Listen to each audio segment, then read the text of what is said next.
एक रात अपने घर पर टीचर साक्षी अपने स्टूडेंट्स के एग्जाम पेपर चेक कर रही थी। तभी उसके पति संजय उसके बगल में आकर बैठ गया। संजय अपने मोबाइल में मस्त था, गेम खेल रहा था। अचानक साक्षी की आंखों से आंसू बहने लगे। वो जोर जोर से रोने लगी। जब संजय को रोने की आवाज आई तो उसने मोबाइल से बिना आंख हटाए पूछा कि क्या हुआ साक्षी, रो क्यों रही हो? मुझसे नाराज हो क्या? साक्षी बोली, नहीं, मैं तुमसे नाराज नहीं हूं। दरअसल मैंने स्कूल में परीक्षा के तौर पर एसे राइटिंग में एक बहुत ही अच्छा विषय दिया था कि अगर आपकी इच्छा हो तो क्या बनना चाहेंगे। पति संजय जोर से हंस पड़ा। तो इसमें रोने वाली क्या बात है? फालतू में मेरा गेम खराब कर दिया। साक्षी बोली, संजय 2 मिनट फोन छोड़ो और ये देखो एक बच्ची ने क्या लिखा है उस एसे राइटिंग में। तुम खुद पढ़कर रो पड़ोगे। संजय ने कहा, अरे मैं थका हुआ हूं, प्लीज तुम पढ़कर सुना दो। साक्षी ने आंसू पोंछकर पढ़ना शुरू किया। डियर टीचर, मेरा ये एसे राइटिंग मेरे पापा को ना दिखाना, वरना मुझे बहुत डांट पड़ेगी। मैं जब भी घर जाती हूँ तो मेरे मम्मी पापा मोबाइल में बिजी रहते हैं। मेरी तरफ देखने का भी बहुत कम टाइम मिलता है उन्हें। मोबाइल का इतना ध्यान रखते हैं वो, इतनी केयर करते हैं मोबाइल की। वो मुझसे ज्यादा तो उनके फोन से प्यार करते हैं। मेरे पापा और मम्मी शाम को थक जाते हैं, लेकिन उसके बाद मेरे साथ वक्त नहीं बिताते, अपने मोबाइल के साथ वक्त बिताते हैं। उनके पास उनके मोबाइल के लिए बहुत समय है, लेकिन मेरे लिए बिल्कुल भी समय नहीं है।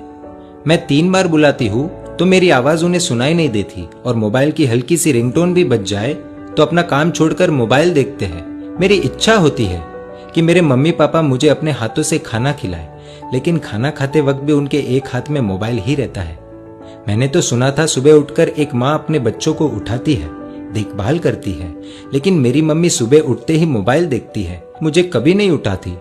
मेरे पापा अपने मोबाइल में पूरे दिन फालतू वीडियोस देखते हैं, हर समय गेम खेलते रहते हैं, लेकिन अगर मैं उनके पास मेरा कोई काम लेकर जाऊं तो कहते हैं बेटा आई एम बिजी। इतना ही नहीं, अब मेरी मम्मी ने खुद के वीडियोस बनाने शुरू कर दिए हैं, इसीलिए कई बार रात में देर से सोती है तो सुबह देर से उठती है। और सुबह जब मेरा टिफिन तैयार नहीं रहता तो मुझे पैसे देकर कहती है कैंटीन में खा लेना। मेरे टिफिन से भी ज्यादा जरूरी मम्मी को उनका स्मार्टफोन है।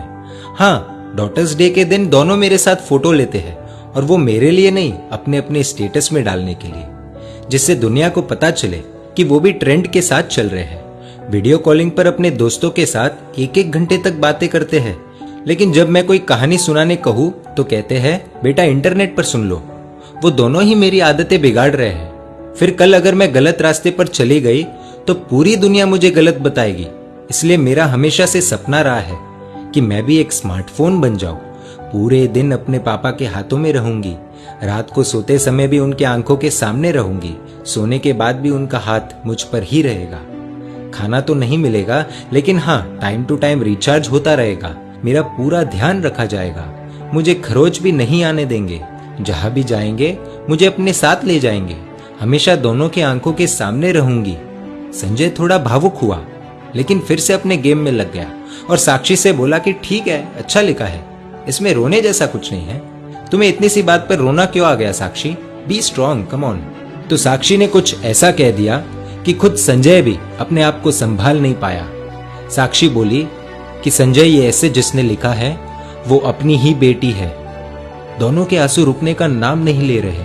भागते हुए अपनी बेटी की बेडरूम में गए, देखा कि वो अपने मम्मी पापा की तस्वीर से लिपटकर सो रही है। ये दृश्य देखकर दोनों को रोना आ गया। साक्षी और संजय दोनों ने अपनी बेटी को नींद से जगाया। उसको उठाकर दोनों ने क्षमा मांगी, कहा कि बेटी, तुमने हमारी आंखें खोल दी, हमें माफ कर दो। अब से स्मार्टफोन नहीं, तुम हमारी आंखों के सामने रहोगी। पूरे परिवार के लिए बहुत ही भावुक पल था। दोस्तों, इस कहानी से आपको क्या सीख मिली, कमेंट द्वारा बताएं। और अगर आपको लगता है कि ये कहानी शेयर करने जैसी है तो तुरंत अपने दोस्तों, परिवारजनों और रिश्तेदारों के साथ शेयर कीजिए और YouTube पर हमें सब्सक्राइब कर दीजिए।